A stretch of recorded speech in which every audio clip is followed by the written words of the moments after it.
연속된 대체 휴일로 지방러들은 고향에 내려갑니다. 오랜만에 부모님을 만나뵐 생각에 설레는 마음으로 길을 나섰지만 그렇게 길을 나선 사람들이 개 많았죠. 교통체증과 함께 연휴를 시작하며 창밖을 보는데 새들도 곤충들도 고향으로 가는 것 같습니다. 길 막힘 없이 날아가는 저 친구들 어디로 가는 걸까요? 분명 목적지가 있을 텐데 지도도 없고 내비도 없는 이 친구들이 어떻게 길을 찾아가는 걸까요? 오늘의 교양만두는 집으로 돌아가는 능력, 귀소 본능에 대한 이야기입니다.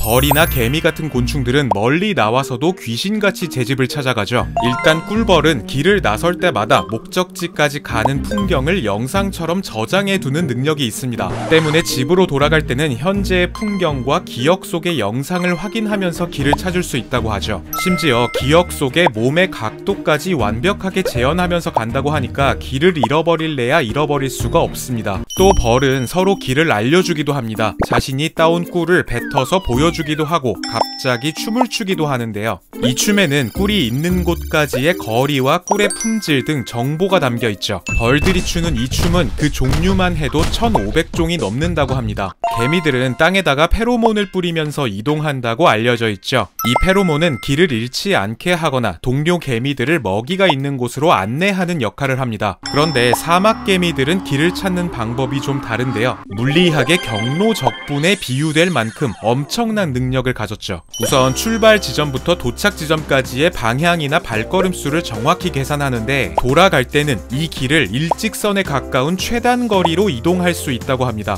그러니까 목적지까지 어떤 코스로 갔든 발걸음 수라는 데이터를 기반으로 돌아가는 가장 빠른 경로를 계산해낼 수 있다는 얘기죠. 또 개미는 자기장까지 감지할 수 있는 겸눈으로 걷는 방향을 정하는데 걸음수와 방향 모두를 기억하기 때문에 눈을 가려도 길을 헤매는 일은 없다고 합니다. 대신에 다리를 길게 늘리거나 짧게 자른다면 같은 걸음수를 걸어도 이동 거리가 달라지기 때문에 길을 헤맬 수 있다고 하죠. 이런 개미들의 능력을 지도나 내비게이션에 적용시키기 위해 연구 중인 과학자들도 있다고 합니다.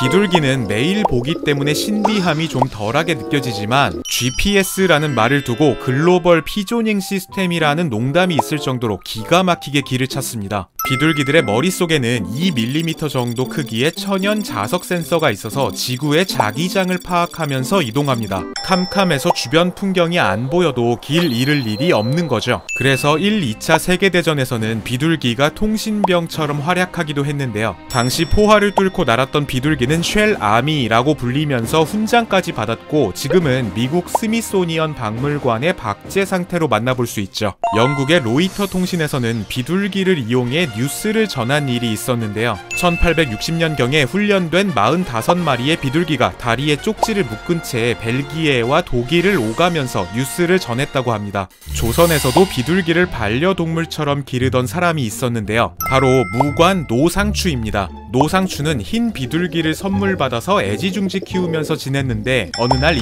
비둘기가 도망가 버렸다죠. 다행히도 며칠 뒤에 비둘기가 무사히 돌아왔는데 혼자가 아니었습니다. 당시 일기를 보면 집 나갔던 비둘기가 8일 만에 돌아왔다. 근데 다른 자허도 2마리도 데려왔다 라고 쓰여 있습니다. 또 한 번은 지인이 노상추의 비둘기를 보고 마음에 들어서 비둘기 한 마리를 옷소매에 넣고 데려가 버렸는데요. 이 비둘기가 며칠 후 노상추의 집으로 돌아왔다고 합니다. 분명 처음 가본 동네고 가는 동안 앞도 안 보였을 텐데 귀신같이 길을 찾아내는 비둘기의 능력을 알 수 있는 일화죠.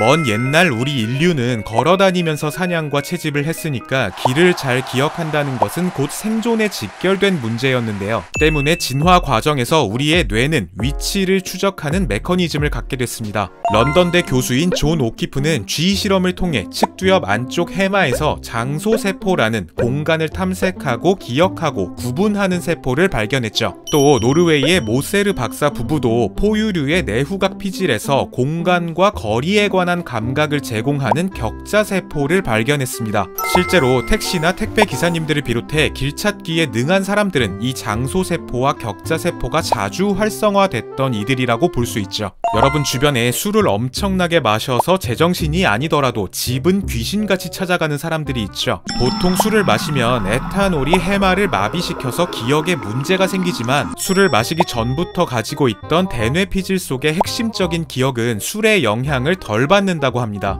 특히 우리에게 매우 중요한 정보인 집으로 향하는 경로 관련 기억들은 대뇌피질 속에서 보호받고 있다고 볼 수 있죠. 흥부전에 나오는 제비는 예부터 우리나라의 봄을 알리는 지표였습니다. 우리가 보는 제비는 보통 9월쯤 한국을 떠나서 호주, 필리핀, 동남아시아에서 겨울을 보낸 뒤 3월경에 다시 우리나라로 돌아오는데요. 요즘은 지구온난화로 제비들이 계절 파악에 혼란을 느끼면서 과거에 비해 50일 정도 늦게 돌아온다고 하죠. 시기가 늦어진 것뿐만 아니라 그 숫자도 줄었습니다. 현대식 건물만 늘어나다 보니까 제비가 둥지를 틀 만한 공간이 없어진 것이죠. 동물들의 귀소 본능에까지 혼란이 온다는 건 그만큼 생태계가 망가졌다는 의미일 것입니다. 실제 서울에서는 최근 15년 동안이나 제비가 관측되지 않고 있답니다. 얘들도 좀 같이 살 수 있어야 할 텐데 말이죠. 진짜로 모두 사라지기 전에 조심해야겠습니다, 여러분. 교양 만두였습니다.